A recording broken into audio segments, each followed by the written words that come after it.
నాన్న నీ గుండె పైన నడక నేర్చుకున్నానని, నీ చూపుడు వేలితో లోకాన్నే చూశానని, నాన్నను పూజిస్తే ఆది దేవుని కది అందునని, అమ్మకు బ్రహ్మకు మధ్యన నాన్నే ఒక నిచ్చెనని తెలియనైతి తండ్రి,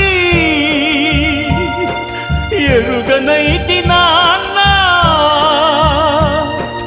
నాన్నంటే నడిచే దేవాలయమని మరచితిని, ఆత్మజ్యోతి చేతుల ఆపివేసుకుంటిని.